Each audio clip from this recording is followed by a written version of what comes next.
We are talking about how you can live life by your professional design, how you can release your genius on the face of the planet. And this, ladies and gentlemen, is how you get paid to do what you are made to do. It's how you are able to give less effort and get more results. It's how you're able to find your zone of genius and live from it. This is a part of our 10P program, right? The 10 P's of the professional. First one is, what's your personality? Knowing that is going to be important. And then from personality, what is your pursuit? What is the thing that you are going to go after? Before you get that, you might have to get some permission from somebody, from yourself. We really should be giving that to ourselves, but permission to become something new, to step out of the old and into the new is very, very important. Then we want to be able to function from our power, the unique thing that only you bring. We function from our power. And now we're at the place where we want to look at your people. And it may or may not be where you're living from and what you're doing right now, but we're going to be talking about the people who release your professional genius. Now, there's a personal side and a professional side. We're going to be touching on both. But here is the overarching reality to this, my friend. You were not made to do things alone. You were not made only to solve your own problems. As a matter of fact, when you step into things and when you decide that I'm going to solve my problems for me, you become very myopic, you become very self-centered, and, dare I say, useless. A professional grows in profit, and the reason we grow in profit is because we are useful to someone. If you haven't identified your someone, then you're going to be trying to be useful to everyone. And in fact, that is one of the most dangerous traps that we can find as a professional, is we try to be useful to everyone. Now, that would be like me trying to build an amazing, I don't know, whatever it is that guys build. I don't really build. But if I were trying to build something and I only had a screwdriver, that's the way that most professionals and entrepreneurs actually step into this thing called life. And we never ask ourselves this question. And so that's what we'll be doing today. We're going to be going through, who is it that makes you come alive? Who is it that activates your genius? Because, my friend, you are not alone and I am not alone. And here's the deal. None of us is going to get to where we're going by ourselves. We all must have others, the right others, to activate us. Inside of this are chemicals. I don't really know what the fluorescent bioluminescent chemicals are that are in here, but I do know that they're separated. Separated is just very normal. This is where most of us actually live the majority of our lives.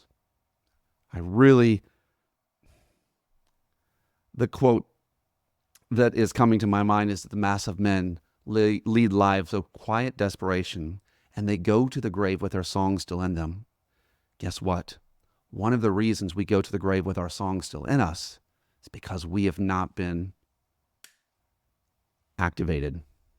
Activation doesn't just require you to go to a cave or to a mountain and chant. It requires you to find the other chemicals that will light you up. And that is people. If you are not specific, if you don't know who they are, and you're always just trying to serve other people, you're always going to be chasing. And you're going to be giving off the energy of someone that, frankly, is not only not professional, but it's not desirable. Do you ever know the person who was thirsty or hungry or whatever they would call that back in the high school days? Ever know that person? Did they seem genius to you? There might be people around you right now who are doing that. They're chasing attention. They're chasing the social media likes. They're chasing. And I have no problem with pursuit. It's one of the 10 P's. It's one of the most important, but it's also, it's not after people in general, but it is after people in specific. Do you want proof of how a person can actually activate a strength that's inside of you? I want you to think about the stories. You may have heard this. A mother in a situation, and I've heard this, and this has been verified, validated in multiple cases, multiple ways.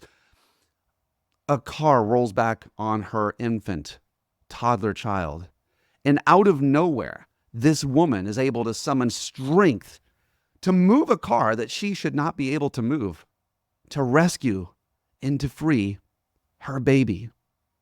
You see, when you're connected with the right people, it gives you access to a strength, to a genius that isn't provided by just anyone.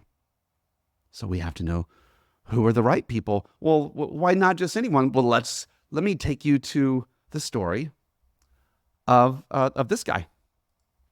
In 1895, it was really a boom in the world of technology. And there was a gentleman who he really thought that he could take things a little bit farther. As a matter of fact, he found a way that would eventually win him the Nobel Peace Prize. His name was Guglielmo Marconi. Guglielmo Marconi, he discovered a way that he could get sound to travel without using wires.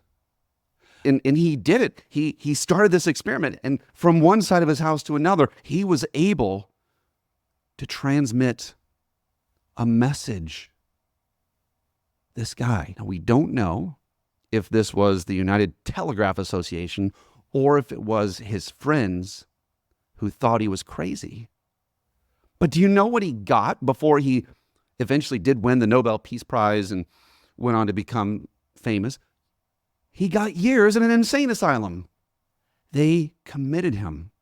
And so when you have the wrong group of people around you, when you're trying to pursue the wrong group of people, they're going to put you in places and they won't recognize the genius that's in there. So not only will they not give you access to it, they're going to try to lock you up somewhere, my friend.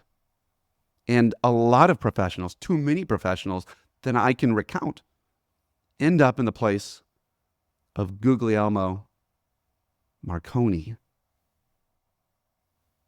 put away.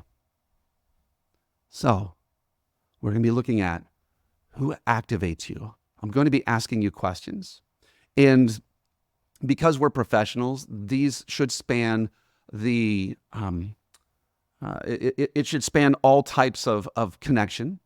But whatever enables you to release something powerful, something beautiful, something that is almost inaccessible to the rest of the world, whoever that is, that's who we're looking for. And I'm your guide, and I'm going to be leading you into a place, and I'm asking you to have an open heart and to look, because it might not be the people that you think it is. And so as you go through this, you should be asking yourself, who are my people? Who are my activators? Now, I will tell you, first off, there will be two groups that we're going to look at. There are the people who we serve, and then there will be the people who we tribe with, like our tribe, like our group. Those are the two main areas, because from those comes that activation. The tribe, these are the people who have thoughts and who have ideas and who have beliefs, and doesn't matter who you are, you're going to look like the people that you hang around. It's a famous quote. You will be the average of the 5 people you hang out with, and that's with income, that's with intelligence, that's with belief, that's with all kinds of things.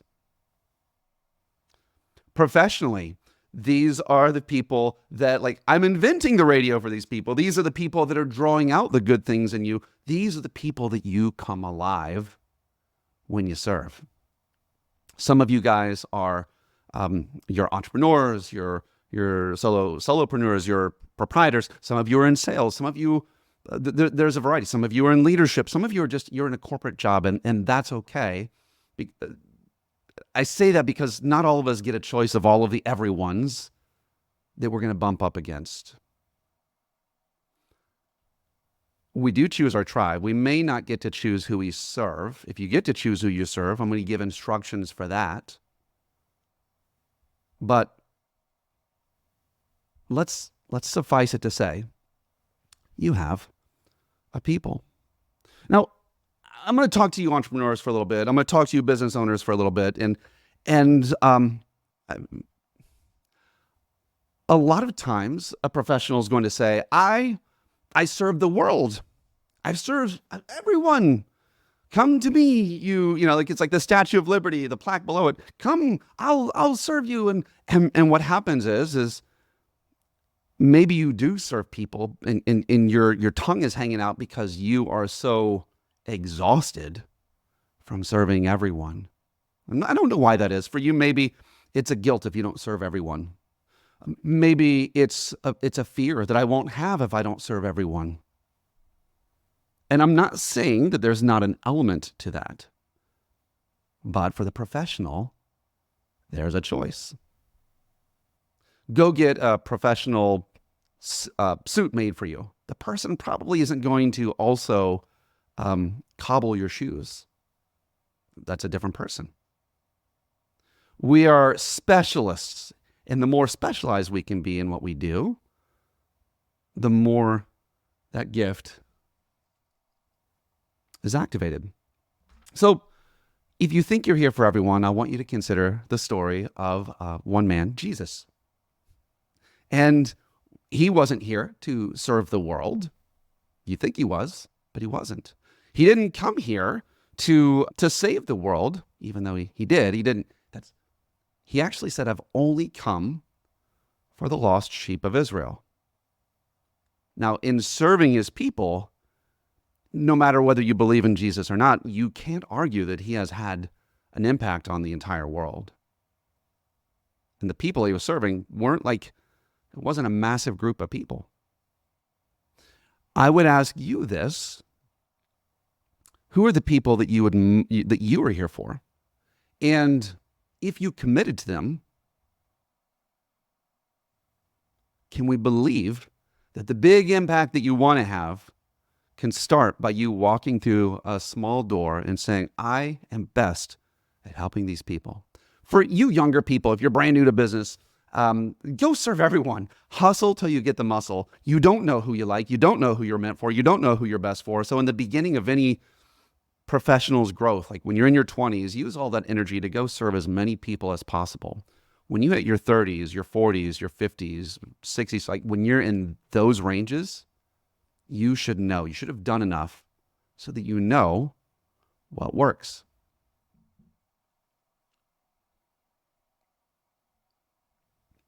So you're here for a people. You're made for a problem. And the question that I'm asking you, looking at my notes here, is what's the problem and the people that activate you, right? If you're in trouble, by the way, if you feel like you're low on finances, you wish you need guidance, you need help, you need help, go and give that to someone else. This is a secret almost no one tells you, that one of the ways out of all of your problems is to not focus on your problems, is to go find someone else's problems and fix those. It's amazing what will happen to you, professional. You are not for everyone. So we will be talking about, by the way, an old recipe and a new recipe. The old one is you looking at what's always worked, and then the new one is going to be what's the remix for that. Your people, they have a place, they have a belief, and they have problems. That's the common thing for all people. And let's start with the problems. Problems you meant to solve. If you're in mortgage, what do? Well, I do loans for clients. Okay, but what do you uniquely do? Well, I help people who are veterans to walk through the difficulty of all of the programs that are being thrown at him. Okay, so now we're getting closer to hear how your people have a title. They look a certain way. They have an identity. Walt Disney, back when he opened up Disneyland, it was his direction that inspired the crew to say, we can advertise to everyone, or we could go after a specific audience. And they decided to go after Dick and Jane. And Dick and Jane, well, Dick was a professional and Jane was a stay-at-home mom. They had 3 children. They lived in suburban America. And they went and asked all of the questions of not only what's their age, what's their race, what's their beliefs. Oh, these seem like really bad things. I can't be, I have to be inclusive. Well, okay. I'm not against including others, but the professional understands the match that he or she was made for. And Disney went even deeper. What are the magazines they read? What are the meals they eat? What are the routines they have? What's important? What are they afraid of? And so oftentimes when I work with people who are trying to sell a product, we go through a process, and I'll link it here afterwards. We go through a process of identifying your ideal client avatar. Very important. Did you know that exists in regular life as well? We'll get there in a minute. So knowing the person is beautiful. Knowing their problems, knowing their fears, that's even more. Can you complete their sentences? There are some people, if you go to a concert, I don't know what your favorite band is, but you'll go and they'll be strumming the guitar and they'll sing the song and then they'll point to you, the audience, and what do? You sing part of the verse. Why? Because there's a connection that's already been made. Who are the people whose sentences you can finish? One key way of finding that is you might want to look at yourself 3 or 4 or 5 years ago. Look back at yourself at a place where you were in trouble, and that might be your people. But if I choose these people, Donnie, what happens if I choose the wrong people? Listen, you can change people. You can change. It's okay. But you've got to pick. The more specific, the more terrific. Your people have an identity. They have a problem. What's their problem? I want to get from here to here. Okay. And your job is to say, I want to help these people either get out of this pain or get into this pleasure. I want to deliver you from burning up on the stove, or I want to bring you to a beautiful marriage or to a great investment property. What is the thing you want to deliver people to and from? We're getting into a little bit of the problem you were made to solve, and that's okay. All of this stuff really connects together. But remember, there's a people that activate your genius. Your people have a belief. They have a belief. Maybe it's how they believe in religion. Maybe it's what they believe about family. I love that when we see and understand that we connect with people who have the same belief system, we really can embrace what Mahatma Gandhi said when he said, "My life is my teaching." And so now we don't have to be afraid to share who we are, because our people kind of get us and you get them. And it's a real interesting thing that when you are around people who believe the same thing as you believe, there's a sense of safety. Anytime you're trying to influence others, what's the number one thing that stops them from being influenced? They don't trust you. How do we get past that? We do that by matching with their beliefs, or we match with people who believe the same as what we do. This isn't always applicable, but go to another country. Go to another country and find some expats there. Find someone who speaks, they're from America and they're there. Don't you feel like you already know them? You want to hang out with them? You're curious about them? Why is that? It's because we may not be the same on all things, but we believe some of these things. and we hold some of that in common. So your people have an identity, they have a problem, they have a belief.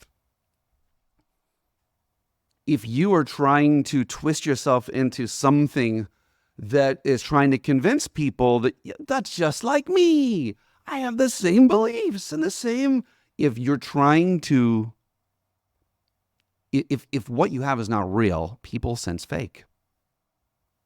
And so even though there are some people who might do a deal with you, if you are tempted to make yourself in their image and chase them, you're going to give that the energy that pushes away any type of influence.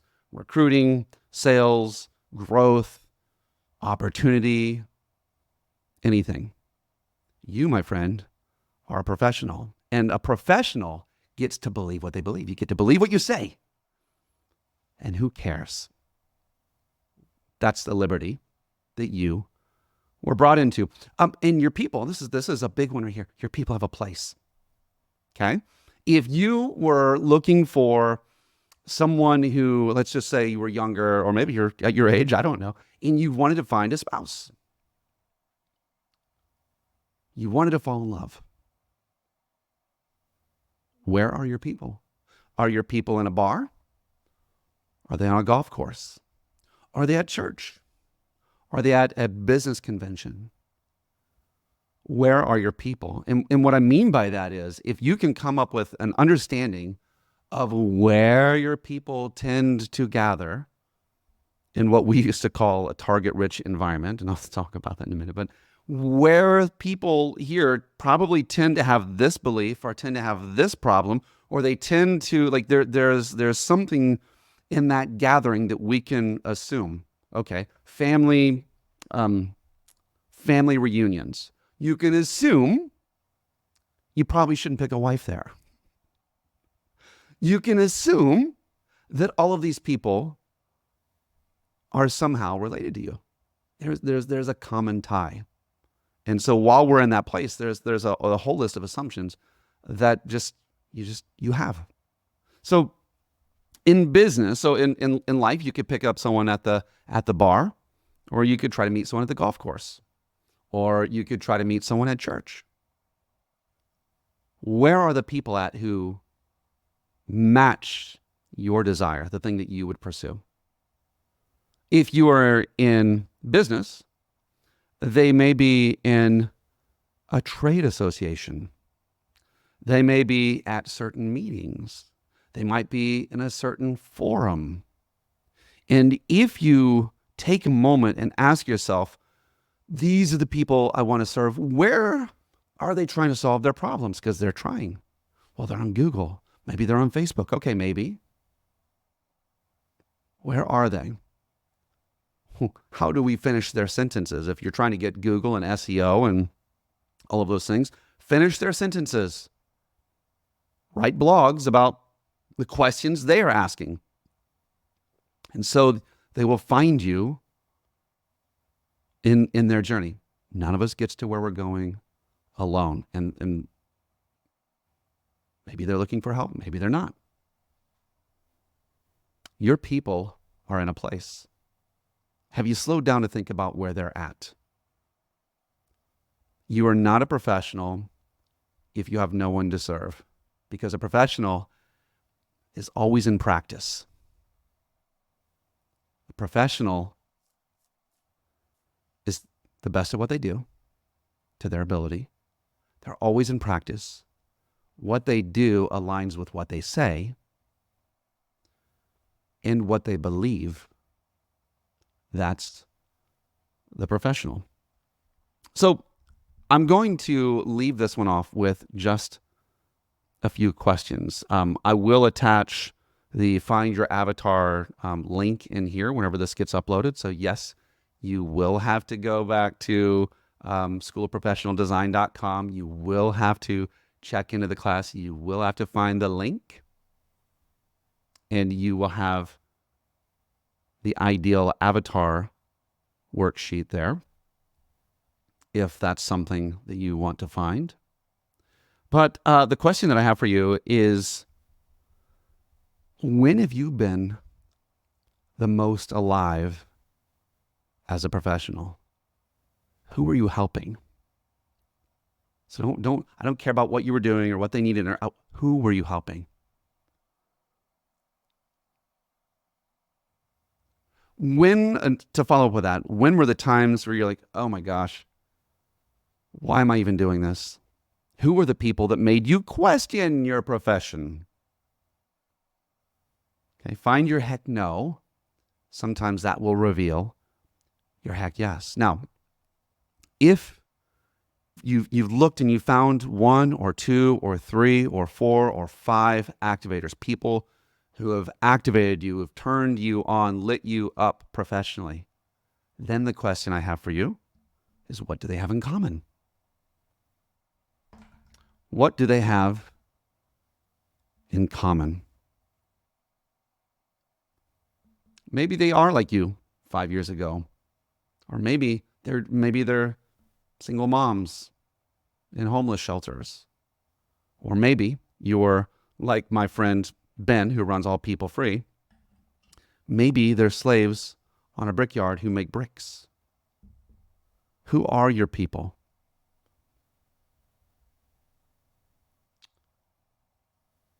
How can you get more of that? How can you get less of the yuck, more of the yeah, the heck yeah? How can you get more of that? So I want you to look back and say, well, this is what they have in common. How can I get more of that? I want to find more people like this.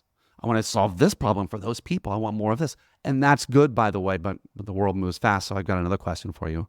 You do need to answer that. How can we just get a second helping of what you've had before? Brainstorm. Allow your mind to come up with this scenario. As a matter of fact, here's one. I have 10 new clients. Like, let yourself think of it this way. I'm working with 10 people, and the way that I serve those, my favorite people, my 10 favorite people, where would I get them? What would the problem be that I would solve? And let yourself just think it up. Make it up.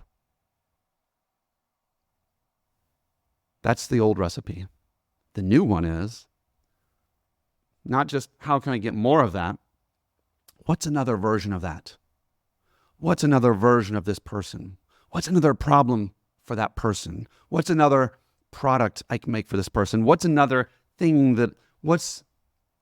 allow that to, allow it to evolve, allow it to develop.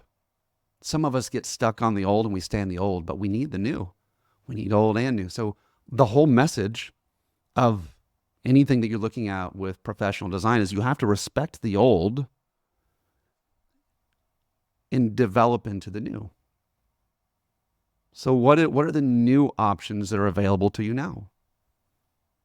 Well, what do you mean new? Well, I mean, there's so many things that have changed. We have ChatGPT, for crying out loud. We have different financial situations in the world right now. We have different groups of millennials need things. Gen Xers, like there are new needs happening all the time, new developments all the time. And when you look there, you will find opportunity that greets you and activates you. Find your people. Find the ones who release your genius, and find the problem you were meant to solve. Find your people, find your problem. Apply yourself diligently to that. And watch as it puts you in practice and connects you and makes you come alive. And it gets you into the place where you don't have to quit, because it's like your favorite snack, because what you're doing is what you're meant to do. And who you're serving is who you were meant to serve. It's like being like a guitar in tune. You're in tune. And watch how simple and sometimes easy things become. Watch how things come to you when you know your people and when you serve your people.